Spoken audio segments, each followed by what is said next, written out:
The party surprise.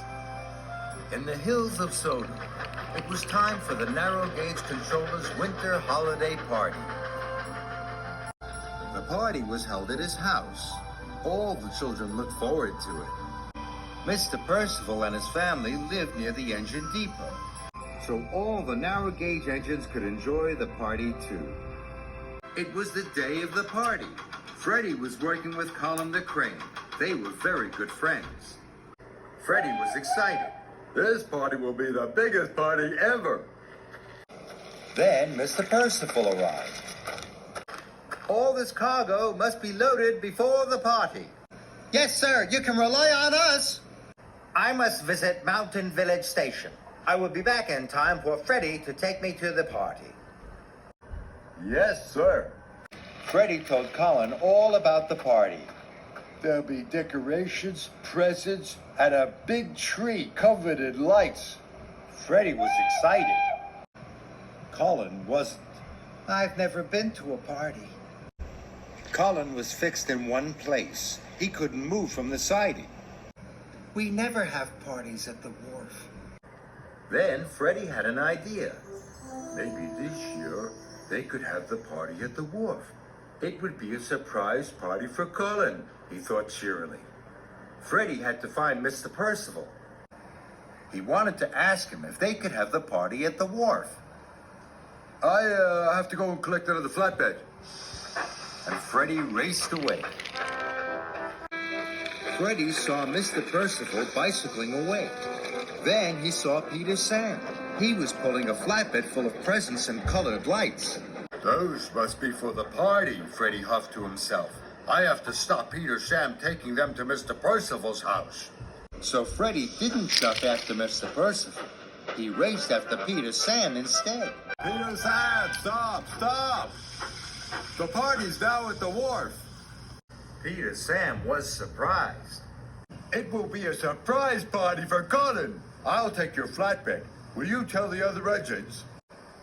All right, Freddie. And Peter Sam raced away. Freddie shunted the flatbed to Colin. Leave this flatbed until I come back. Colin was puzzled, but he still had lots to do, so he carried on working.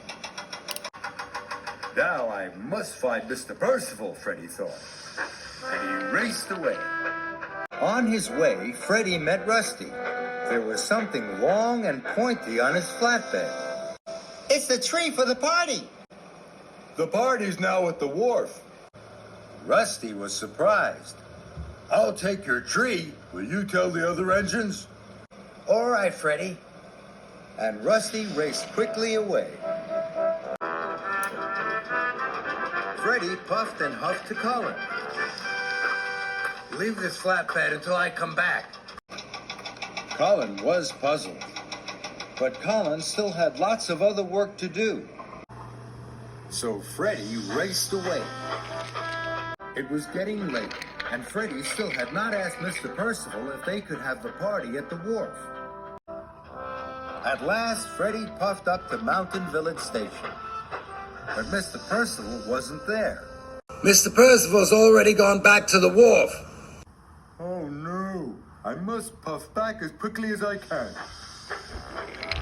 At the wharf, the two flatbeds were still waiting to be unloaded. Mr. Percival was cross. Please, unload these at once. Freddie had told Colin to wait for him, but Colin didn't want Freddie to get into trouble. Yes, sir. Then Mr. Percival went to look for Freddie. Soon, Freddie puffed up to Colin. I waited for you, but Mr. Percival told me to finish the job. It's all done now. He was very pleased. Freddie looked down at the canal. He wasn't pleased at all. The lights, presents, and the tree were floating away on a barge. The children would soon arrive at Mr. Percival's house, and there was nothing there for the party. And there was nothing at the wharf either. Now no one will have a party, Freddie huffed to himself. and I still haven't found Mr. Percival. He felt terrible. I must stop the barge. Then Freddie saw Mr. Percival. He knew what he had to do. Freddie chuffed over to see Mr. Percival.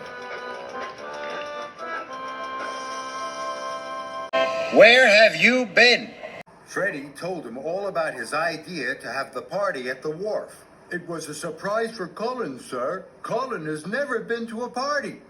Mr. Percival thought having the party at the wharf was a very good idea, but you should have asked me first.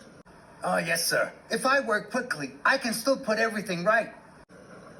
All right, Freddie, but hurry now. Freddie raced to catch up with the barge. He called out to the bargeman. Stop! Please turn around and go back to Colin. All right, Freddie.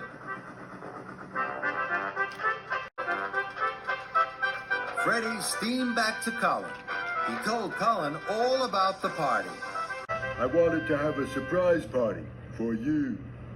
For me? Colin was delighted and surprised.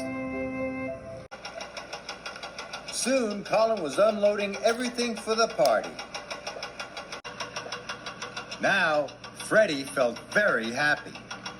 He steamed away to Mr. Percival's house.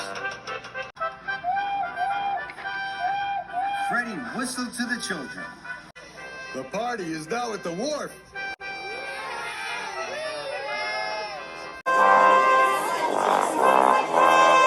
And they whooshed away. All the other engines were waiting at the wharf, even Thomas. Presents were piled high. The tree was covered in lights. And so was Colin.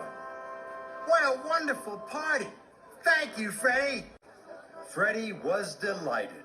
All the engines whistled and tooted. The children cheered and cheered. It was their best winter holiday party ever.